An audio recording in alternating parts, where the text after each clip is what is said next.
All right, Mr. Van Heuvel, what did you play today at YCS, New Jersey?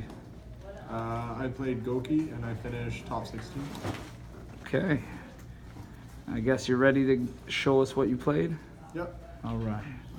Okay, so for the GOKI monsters, I played 1 Risk Scorpio, 3 Suprex, 3 Twist Cobra, 2 Headbat, and 2 Octo Stretch.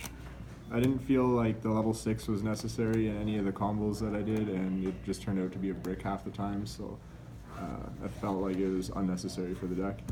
For the extenders, I played 2 copies of Marauding Captain, 2 copies of Blue Mountain Butter Spy, and 3 copies of Junk Forward for the monsters. I didn't want to play like 3 copies of Butter Spy or like 3 Marauding Captain because I wasn't a big fan of opening multiples of any of those. I want sort of a variety of extenders because it's harder for my opponent to play around them all at the same time. And then for the rest of the monsters, I played 1 Necrogardna. This card is like incredibly clutch to not only like the main combo, but just like the grind game, because like everyone forgets it's there in the grave, and then you make board reload and break their board, and then they try to make board reload, and then you just Necrogardna it, and they scoop like every time. The 1 Ibly, the Garnet of the deck basically. And then for the hand traps, I played 3 Ash and 3 Droll. They're the best cards this format, especially Droll is the best hand trap right now. And I played 2 copies of Ghost Bell. It was pretty good, but I don't know if I'm going to continue to play it in the future. Like it has application, but it's not as impactful as the other ones. It's more niche. And that's it for the monsters in the main deck. For spells, I played the 1 Divine Sword. This card's absolutely broken with the Nightmares. And the other equipped spell I played was Autonomous Action Unit. Whoa, what's that? It's like a premature burial from my opponent's grave. So like I'm gonna make a play and then they're gonna ash me, and then I can revive the ash and make like Invoker with it. Or if I go second, like I can take like Sky Striker Ray from the opponent's graveyard, and it's a warrior, so this basically is an extender. Right. It's way better than all the other options. I played 3 copies of Called by the Grave. It's pretty standard right now. 2 rematch. Some people play only 1, but you definitely need to play 2 in the rematch, and especially with all the trick stars running around, you'll search one and then they'll reincarnate it, and then you'll just search another one and play it anyway, and they'll lose like every time. 1 for 1. This is the best extender in the deck because it's the only extender that actually extends with a GOKI monster. I don't understand why people don't play this card in every build. Like, it is the best extender. Like, they'll ash my Isolde, or they'll impermanence it, and then I'll just 1 for 1 out for the Octo Stretch anyway, and it's exactly the same thing. It's fantastic. Then I played 2 Instant Fusions. I didn't want to play 3 because I never want to open 2 of this card, but I still wanted to see it. Played the 1 Rhoda, Monster Reborn, and the most broken card in the deck, Soul Charge. In playtesting, this card was like absolutely ungodly, but in the event, I literally only somehow I only resolved it the 1 time in top 16, and I lost that game. I couldn't believe it. Like, in playtesting, this card was the most unfair card. It was so unfair, I decided to play 2 copies of Left Arm Offering to search it out. And again, in playtesting, it was amazing because every time they would stop my plays with hand traps and regular traps, and then I would just play out all my cards until I had 2 left, which is pretty easy to do in this deck. And you just Left Arm Offering for Soul Charge, bring everything back, and you just make the unbreakable board, and that's it. And you win. Shoutouts to Hanko Chow for the idea. I did not think of Left Arm on my own, but like it was good just like searching for Monster Reborn and stuff too in like regular combos. It was pretty strong, and like you'll always bait Ash before you need to play this card, so hand traps were never really a problem. And the last card I played in the main deck was one copy of Phantom Knight Shade Brigandine. I didn't ever want to draw 2 of this card ever, so I just played the one copy and it was pretty good. It conflicts with left arm, but like you don't usually draw them together, and when you do, you just banish this card for left arm, or you don't need to play left arm if you're using it as an extender usually. Right. So I played 44 in the main. The idea behind that was I'll draw Ibli less, I'll draw Scorpio less, I'll draw the equip spells less, and I added like extra extenders to make it theoretically actually more consistent by playing a larger number of cards, but worked out for the most part. I bricked in the one game in the top 16, which was pretty brutal, but yeah, I mean, it is what it is. For the extra deck, I played the one Link Karibo and the one Mermaid.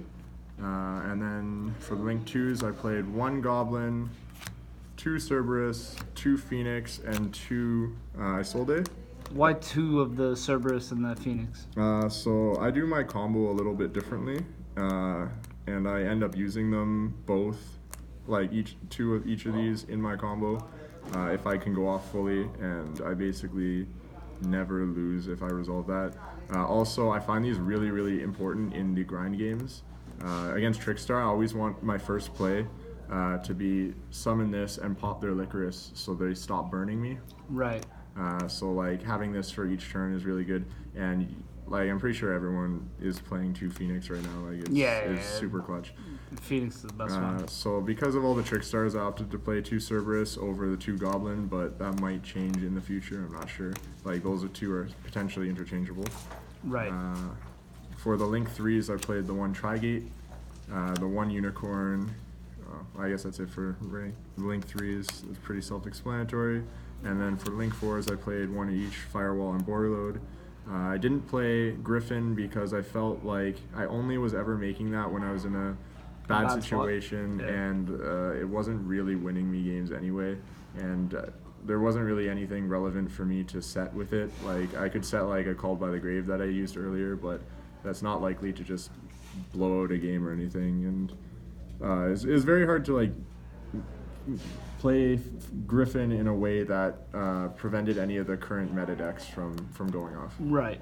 The last 2 cards in my extra deck is one copy of Dragoness the Wicked Knight for instant fusion. I played that one specifically because it's level 3 and it helps me make Invoker with hand traps or with something awkward, so that I can search out my Gokis if like my first play, if I either don't have a Goki or if they Call by the Grave my first Goki, which will happen sometimes, or they'll Ash it maybe, and you need the combo to keep going, so Invoker is very clutch for those situations. Or if you get Reapered on Isolde, which happens a lot, so this is very clutch for that. You have an Invoker to bring out another another Goki. Another Goki. Yeah, that's very important.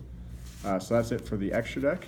And then the side deck, I played, let's see here, 2 copies of Gameciel, the Sea Turtle Kaiju. This was mainly for Spiral or for the pure Sky Striker deck, because you just tribute their monster, and now they have a monster in the main monster zone, and they can't play their disruption cards like Widow Anchor. And then you just clear their back rows and then make Cerberus and pop this and kill them. So it's pretty good. I played 2 copies of Shared Ride. I probably will increase this to 3 in the future. I just last minute took one out to put in a different card, which I'll put at the end of this side deck. It was pretty good. A lot of the times it was basically a Droll and Lockbird, because my opponents would just literally stop when I activate this card, because if they can't kill me, they don't want to give me like 3 or 4 cards to hand. It makes sense. So this card was actually pretty good. There was a couple times, like again in the top 16, where it didn't do anything for me, but like again, that would be like with Max C2, where if you're bricked, your opponent's just not going to give you a single card, and then you're in a worse spot than you were before, basically. Yep. I also played 3 Twin Twister. This is probably the most important card in my side deck, just for beating Trickstars and Sky Strikers. You just hit their Widow Anchors, and and then you can go off. And a lot of people I played against were playing like strikes and stuff too, so this card is pretty clutch. I played 3 copies of Evenly Matched. Resolved it a couple times today, well, throughout the event. It was pretty good.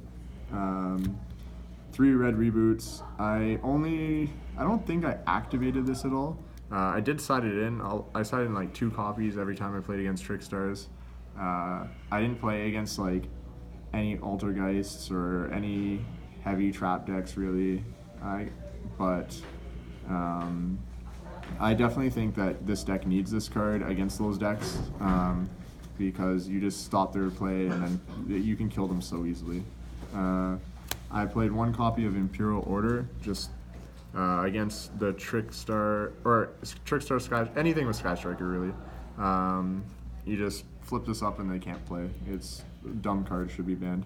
And then the last card I last minute swapped the Shared Ride for in my side deck was 1 copy of Gagaga Cowboy. Premium gold 3. Yeah, I didn't have one on me, so I had to buy from the vendors. Oh, fancy. The most. Basically, the idea is if there's only a couple minutes left on the clock when I'm siding for game 3, I'll side out the Instant Fusions and the Dragoness for Cowboy, and then when I make my combo, I just search out 2 Super X's, make Firewall so they can't impermanence this. Well, they can't Veiler it, and then just burn them for 800, and that's game. Because like the idea was I could combo out and make my huge board, but if my opponent, then I have to pass to my opponent, and then if they just stall on their turn, I can't do any damage and we'll just tie. And I was like, I only use this to win one game in the tournament, 1 match, but I think it's the right thing to play just for this. Well, I mean it's the rule, right? I mean, so like, you have to do something because the combo takes a while, and if your opponent's gonna stall you out, and especially if they know that they can't break your board, then like they'll just force a tie. Like it just logically that's what they're gonna do, and I don't want to drop matches to that. Right. Yeah. Yeah, no, that makes sense. Was there anything that you felt that you would change that you didn't already mention, or? If I continue to play this deck, I'll probably do a lot more play testing to see if the left arms and the ghost spells are worth playing. Just because somehow I did not really do much with Soul Charge at this event. Like in testing before this, it was amazing, but going forward, I might not play them anymore. And the ghost spell is just sort of lackluster for the most part. It's not terrible. Like it hit like a rematch in one of the mirrors I had, which completely won me a game. And sometimes you hit like the Sky Striker, Kagari, adding back and engage, and it can be really big if you have a read on if their hand is good or not. Right. Like sometimes they'll turn one, they'll Foolish Burial Goods for an engage, right, and then make Kagari, and then you just go spell it, and then that's it for their turn for the most part. Right. And then they can't even search and engage off of the blue one either. Right. So that's pretty good.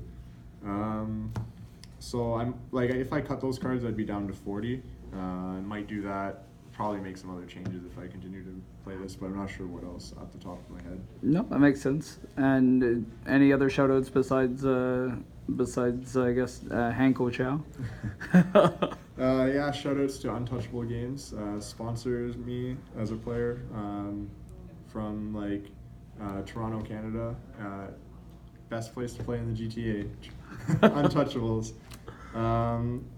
And shoutouts to my friend Rashab as well. He lent me like a whole bunch of Sky Striker cards and impermanences. I didn't end up playing them, but at the time I wasn't sure if I needed to, and he was really nice and let me borrow them for the event. So shoutouts to him for that. And I guess shoutouts to everyone else who helped me play test. Awesome. Cool. Well, thanks for the deck profile, Mr. Van Heuvel. And I guess we'll see you at Nationals. Maybe playing Goukis. I don't know. We'll see.